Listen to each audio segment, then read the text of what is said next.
Welcome to Scaling Up, the podcast for water treaters by water treaters, where we scale up on water treatment knowledge so we don't scale up our systems. Hi everybody, I'm Trace Blackmore. I am the host of Scaling Up, and I am delighted of all of the comments that I'm getting on the website where you guys are saying you like the show, you like the format, you like what we're talking about, and keep it coming. That means a lot to me, and I want to thank you for it. Today's show, we're going to be concentrating on being green. What the heck does that mean anyway? Being green. I think Kermit the Frog says it's not easy being green. And you know what? It's not easy being green as a water treater. Well, what the heck does it even mean to be green as a water treater? Think about what our job is. Our job is to know what's going on in the water, figure out how we can maximize that water so we don't bleed it out any sooner than we need to, and we're making sure that our heat transfer surfaces are clean. That's being green. That is making sure that the system is running as efficiently as it possibly can. I would argue that the water treatment industry was the original green movement. Before there was even a green movement, there was water treatment, and water treatment's job was to be green. Now, hopefully your water that you're treating isn't green, because that's a topic for another show. But we as water treaters, that's our job. It's to be green. So let's explore what that really means. When I've talked with people, especially in the water treatment industry, they kind of set up two camps. One camp says, I think being green is taking care of the planet responsibly. We only have so many natural resources. We have to make sure that we are utilizing them responsibly and we're not wasting them. So as a water treater, we do that by making sure we're not using too much water, we're not wasting too much water, and we're not using more energy than we need to. Like I said before, we're keeping those heat transfer surfaces clean, so we're not using any electricity, thereby reducing our carbon footprint. All right, let's look at the other side of camp. They say, I don't believe in this stuff. There's as many resources today as there were a million years ago. So I look at green on that side of the camp as money. Hey, somebody's got to pay for that water. If we're needlessly wasting water, it's going to be more expensive to operate that system. If we're scaling up the system, or if we have a bunch of dirt and debris in the system, that's going to insulate the heat that we're trying to get out of those surfaces.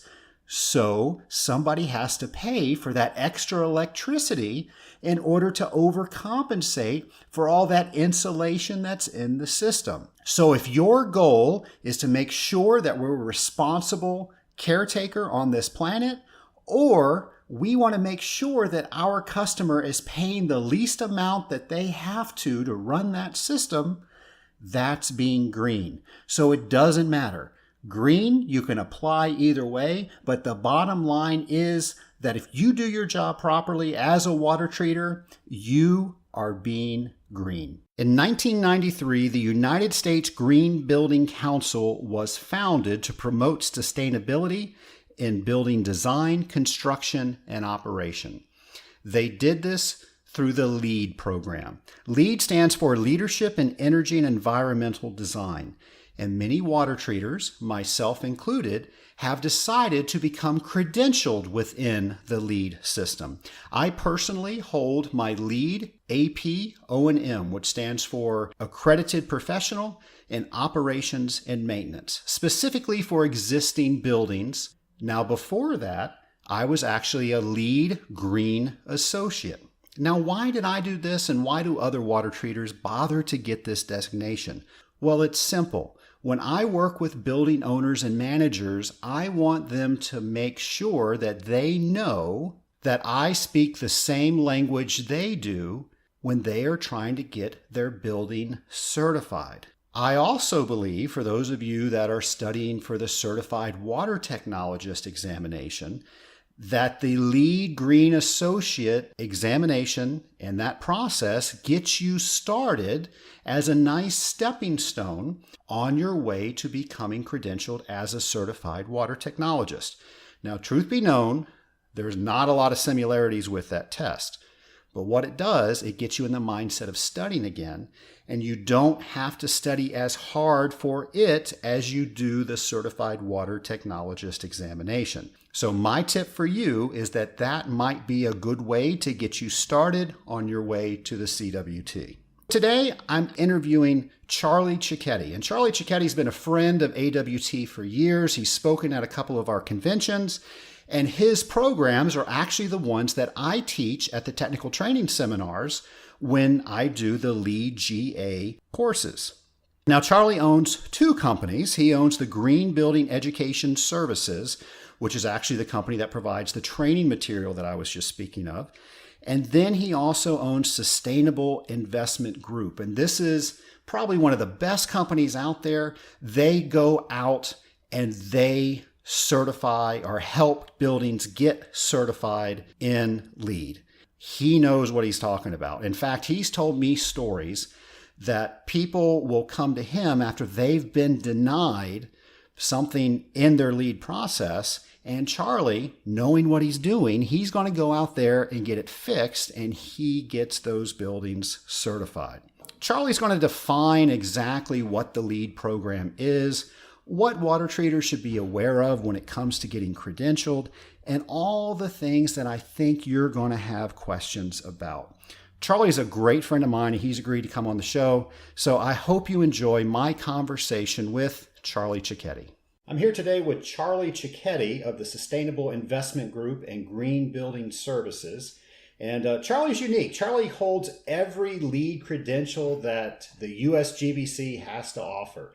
And Charlie's also a great friend of mine. Charlie, welcome to the Blackmore Enterprises studio. How are you today? Trace, thanks for having me. I'm doing great, and this is going to be a lot of fun. I look forward to the conversation. Well, I'm really glad that you're here. I did want to ask you, what exactly do your companies do? Yeah, my background is construction and real estate here, based in Atlanta. That's where I've been most of my life. I grew up in the North Georgia mountains, but after Georgia Tech, I went on to construction, real estate. Then I got into green buildings. And so fast forward to today, what's happened is I'm focused on LEED. If you want your building stamped as a green building, you go through this rigorous process. You can design and build a new building, like the new Atlanta Falcons Stadium here is going to be LEED Platinum. So you can do design and build it to a green standard. But we also do a lot of greening of existing buildings, and that's called LEED for existing buildings. Trace, I know we're going to get to that. A lot of points on the LEED program for water treatment. So my two companies, one of them, we do LEED consulting and engineering. So we do a lot of energy audits. So that's business to business. We're really helping buildings go green, get the LEED certification. And then my website, GBES.com, we help people pass the LEED exam so they can advance their career. And it's a lot of fun. It's ever-changing, but I've been doing this now for a little over 8 years between these two companies. Well, Charlie, and I don't know if our listeners know this, but Charlie's website was the reason that I have my LEED AP O&M. It's just incredible materials. I could have not been more prepared to take that test, and I thank you for all the work that you did there, because it really prepared me to go in there and pass it on the first time. Yeah, a lot of our customers, Trace, maybe you want to take the exam and get the letters after your name, or maybe you just want to know, what's it take to be a green building? And so it's really a comprehensive program. What do we do with our site and our transportation? What do we do with our water in the restrooms? What do we do with our water in our cooling towers? What do we do with our energy and our energy efficiency and material? So even if you're not quite ready to go for the exam, the 100-question exam, at least go through a LEED course if it pops up. You need to know what's going on with the green building movement. Well, Charlie, we've mentioned a couple of acronyms already. One was LEED, the other was USGBC, and I'm sure we probably have a couple of listeners out there that don't know what those are. Can you give us a brief explanation about the world of LEED and USGBC? Sure. Yeah, a lot of people, Trace, think it's government, but it's not. The U.S. Green Building Council, it's a nonprofit based in Washington, D.C. It actually started way back in 1993. The first LEED buildings came out in the year 2000. So we've got 17 years, almost 17 years worth of LEED buildings out there. LEED stands for Leadership in Energy and Environmental Design.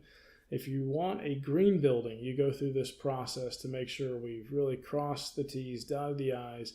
This is a more eco-friendly building. So the USGBC, that's the U.S. Green Building Council, they invented the LEED program. A lot of buildings are doing it to be marketable, to save energy, to save water, to make sure that it's just a healthier building. That's one of the big upcoming adjustments in the green building movement. It's not just an eco-friendly building, it's good for the environment, but how about the people in the building? So there's a big push towards wellness. But yeah, LEED and the USGBC, I've chosen to make a career out of it, and I'm a big fan. Why should some of the listeners, some of the water treaters out there, why should becoming LEED credentialed be on their radar? Yeah, it's a differentiator. Honestly, when we work with property managers, for example, JLL or Cushman & Wakefield, sometimes they require you to have a LEED professional on your staff when you're bidding on that work, because it's important to them that their LEED building be ran efficiently. They don't want to lose LEED points. They don't want to lose their certification on the building. So LEED professionals, it really can help your career. Maybe you're that in-house LEED guru, so that makes you even more competitive there. It makes your company more competitive. Trace, I know you have a LEED AP O+M. There's only 700 people in the world that have that one, and I hope that's been a differentiator. It really means, wow, they really understand more detail on these LEED projects. So it can help career-wise. It can make your company more competitive. But frankly, it proves you're up to date on what's going on with the green building movement and with LEED. I will tell you that personally, I know property managers that will not speak with vendors that do not have some sort of LEED credential, whether it's the LEED GA or the LEED AP. So I've definitely experienced that firsthand. You mentioned points for water treatment. Can you talk about that? Yeah, absolutely. So about every 5 or 6 years, LEED's going to raise the bar, because if we did a LEED Gold building 5 years ago, you know what? At the time, that was pretty strict standards, but fast forward to today, we need to raise the bar or else we're not getting even better with our building performance. So it used to be worth 1 point on an existing commercial building. If you have, water treatment in place, you have to follow certain training, certain protocol, and you want to make sure that we comply. That was 1 point. Fast forward to today, though, Trace, you can get 3 points. Now, that might not sound like a lot. It is. If it costs me $100,000 to put some solar panels on my building, but you as water treaters are actually already hitting these cycles, and I can get 2 or 3, quote, free points, I'm going to do that and save the $100,000 as much as we want the solar. And so it's important. And it's been interesting to see, and I know AWT as an organization really helped write some of this when LEED made an update, but now water treatment is actually valued as a part of a building's operations that can not only save water, but it can save energy too. So yeah, I think it's a game changer. I'll be honest, a lot of people out there, when it comes to a LEED project, we do a lot of work in New York City. Even though we're based here in Atlanta, Georgia, we do work all over the country. In New York City, you really want to make sure that when you're talking about your water treatment, it's not just, oh yeah, we have water treatment, we get 1 LEED point. It's now with the new standard, it's not just we do water treatment, we get 1 point. It's, are we hitting the right cycles? How good, how effective is our water treatment? When you can go to a property manager and a building owner and say, look, I found 2 or 3 LEED points, that's a big deal. That could be the difference between LEED certified or silver to gold. So the nice thing is it's becoming more a part of the conversation. So it sounds like somebody really needs to have getting LEED credentialed on their radar. If somebody chooses to do that, and it sounds like they have every reason to become a LEED credentialed, how would they do that? Yeah, I mean, I'm a fan of helping people pass the LEED Green Associate exam. It's a 100-question, multiple-choice exam. We've got online practice tests, study material. Trace, I know you train within the AWT ecosystem on, hey, here's what you need to know about LEED and how you would pass that exam.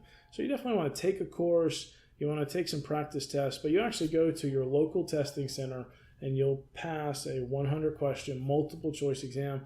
For those listening, it's not impossible. Yeah, it's tricky. It's a little tricky. Why do we put a white roof on the building? Okay, you're focused on water treatment here, but the white roof, we're going to save energy. We're going to reduce the heat island effect. It's fun to read up on this. What are we doing with our buildings? How can they be more eco-friendly? But you have to pass a 100-question exam then you have those letters after your name. So after somebody does get those letters after their name, what are some recommendations that you could make that they can market themselves? Yeah, absolutely. On your business cards, on your email signature, be proud that you have lead GA or lead green associate, or maybe you've gone on and you're a lead AP and you've specialized. So once you've earned those letters, business card, your email signature, your LinkedIn profile, honestly, as a company, and we work with a lot of architects and a lot of contractors. They might have hundreds of lead APs in-house. Like we work with Turner Construction. They have over 1,500 lead APs. But when it comes to water treatment in your small and medium-sized business, it's important to say, look, we've got lead professionals on staff. So if I'm talking to, again, a property manager or a facility manager, and you really have said, look, we've got lead folks in-house. You don't have to have a lead consultant like Charlie on the project that's going to really be making sure our water treatment is right. What needs to happen here is we've got lead professionals. We understand the latest version of lead, and we've got you covered. It just brings comfort to a property manager or facility manager. Well, you mentioned the latest version of lead. Can you speak around that?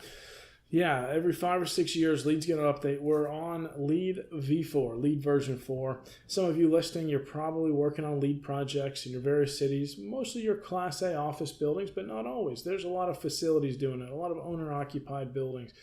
There's schools doing it. You can do Lead on any of these projects. Lead V4, we've really raised the bar with more technical side of things, data. We do have to be more energy efficient, more water efficient. So we want to make sure we have higher performing buildings. So if somebody wanted to get involved with LEED and what the future product looks like, how would somebody do that? Yeah, I think one of the first steps is just to go to the USGBC.org. That's the nonprofit that invented LEED, and just take a look at some case studies. But when it comes to what are you going to do for your career, what are you going to do for your company, you definitely want to take a course, maybe just an info session. I think if it's okay, Trace, I've got like an hour just, hey, what is LEED? Where do I start? We could put that recording maybe in the notes and just make sure that people have access to that. But I think you want to read up on it, understand in your market, is it important to your clients? And just ask. Are you going to go for LEED certification? Because remember, certified is for your building, and accredited or a credential, that's for the person. But ask your clients, are you going to go for LEED? Have you thought about it? And I think what you'll find is some of them, it's very important, and it would impress them if you had that credential. So you mentioned that LEED changes every 4 to 5 years. What are some of the changes that you see coming in future LEEDs? Yeah, so LEED is going all in on the data side, and I think this relates here to your audience. There's a lot of software on our buildings. We can get a lot of data out of our buildings, right? Tracy, you and I talk KPIs, key performance indicators, data, and one thing we all need to be aware of is we're trying to automate a lot of data, but in the meantime how many cycles are we hitting? So with what you guys are doing, we've got to report that to LEED. So how do we make that a smoother process? So I think as LEED continues to go through iterations, it's going to be very data heavy. How can we, take that information, look at trends, and truly measure performance? Some of the early parts of LEED, maybe in the early 2000s, we were like, okay, if we change out these lights, they should be this efficient. But now that we actually have the back-end data, it's here's how efficient our building is compared to other buildings. It's less prescriptive, and it's actually more performance-based. Is how LEED is shifting. Separate than that, I mentioned wellness, and there's a new standard, and it's called the Well Building Standard. It's interesting, on a LEED building, we want to have a really water-efficient restroom, toilets, urinals, faucets. We want to save water. That's good for the environment. With the Well Building Standard, it's the water quality that people are going to be exposed to. So on that program, someone literally tests the water, and you're either going to pass, fail on some of those requirements. So those are the trends I see: performance and eventually wellness. Now, how do you see education changing for LEED? Sure. I have a website that gets a lot of visitors every month at GBES.com. We've been doing that since 2007. And we help people pass the LEED exams, advance their career, I mentioned, and then you have to do continuing education. So with LEED, yes, every 2 years you have to do continuing education. How we're seeing that shift, I'm very excited about. Instead of just a PowerPoint with a voiceover, even though we might have like this really good British accent, no, you know what? We want a different format for that content. I think it's about 45% of the internet bandwidth in the United States, Trace, goes to Netflix and YouTube. So if people are already consuming video, let's give them video tours of a LEED building. What did that Falcon Stadium do to go for LEED Platinum? And there's the solar, and there's the materials they built out of. Honestly, podcasts like this.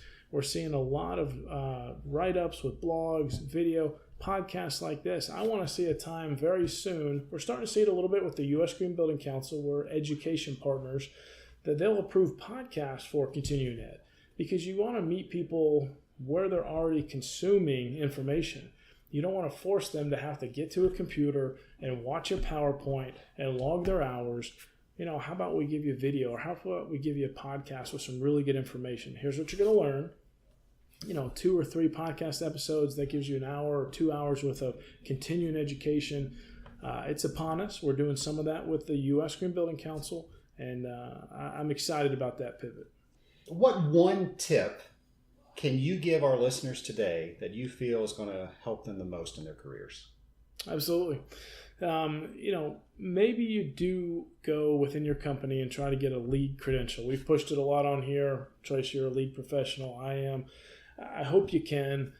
Even if you can't do that, though, make sure you're updated on the different building certifications, because there's going to come a time when you're going to need to understand what is LEED, what is WELL, what are these programs out there. Because in commercial real estate and owner-occupied facilities, which I think a lot of your listeners probably focus on, even in schools, City of Atlanta, public schools require LEED Silver on everything they do. They build and renovate.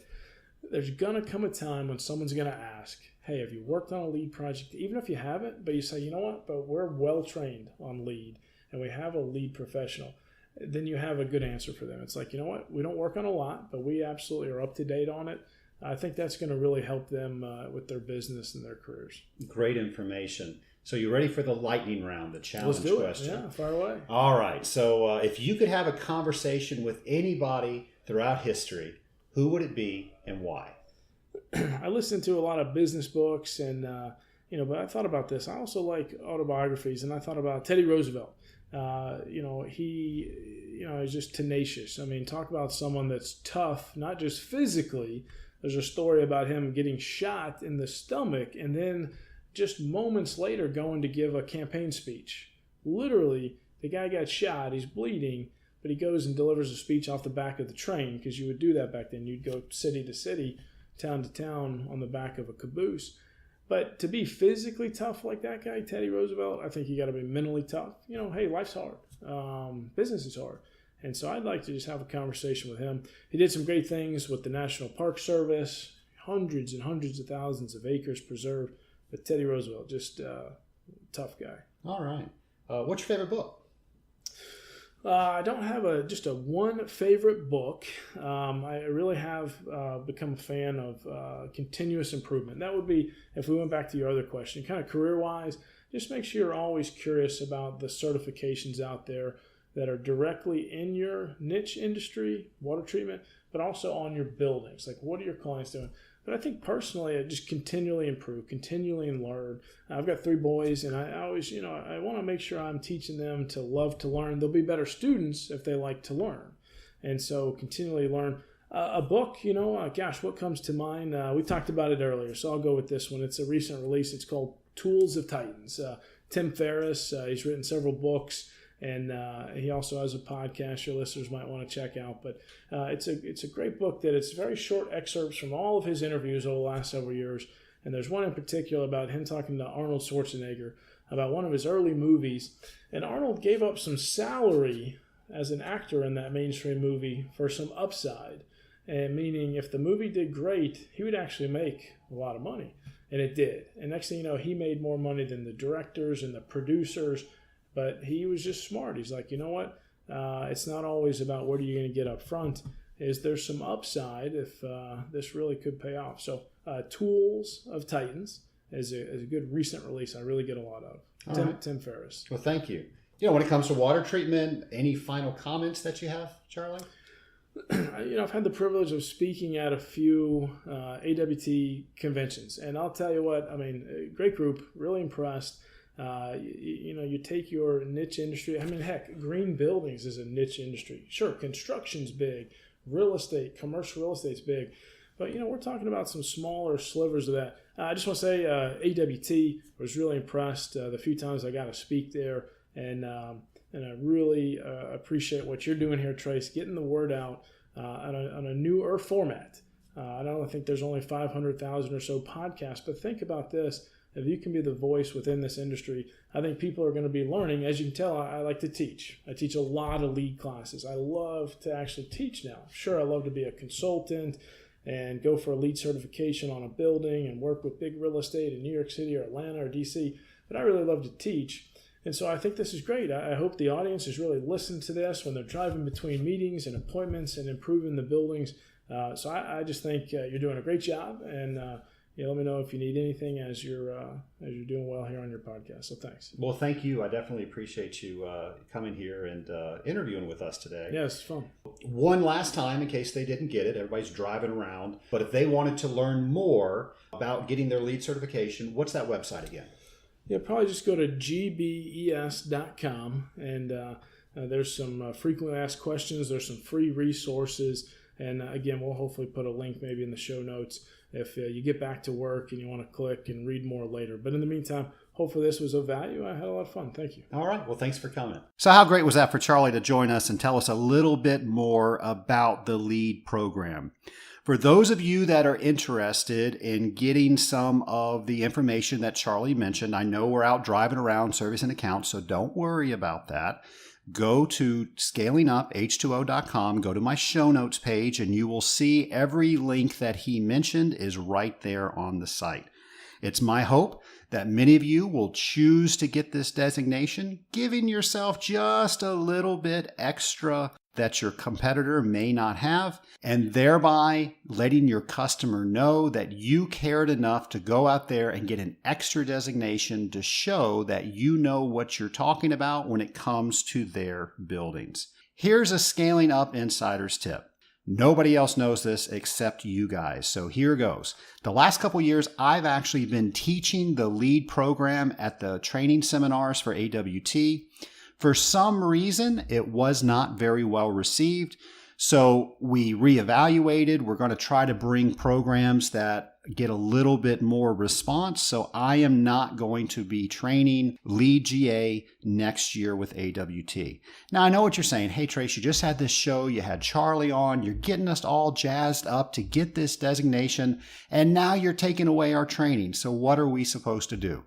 Well, don't worry, because I've worked out a deal with Charlie, and for all you Scaling Up listeners out there, he has agreed to offer a discount for you to sign up directly with his training program so you can take those classes online at your leisure. And folks, these are actually the same classes that I took in order to get my LEAD AP O&M. They work. He is a tremendous facilitator. He knows what's going to be on the exam. He prepares you for it. I tell you, I passed it on the first time, and there is not much water treatment on it. I don't know much else besides water treatment, and I was able to pass it. So that's a huge testament to his classes. So go to my website, scalinguph2o.com. You'll have all that information to go ahead and get yourself started down that journey. I hope you've enjoyed today's show. I hope you've learned something. I hope that you have a little bit extra spark inside that says, hey, what can I do to make myself a little bit better so tomorrow I'm going to be a better water treater than I was today? Thanks for joining us on Scaling Up.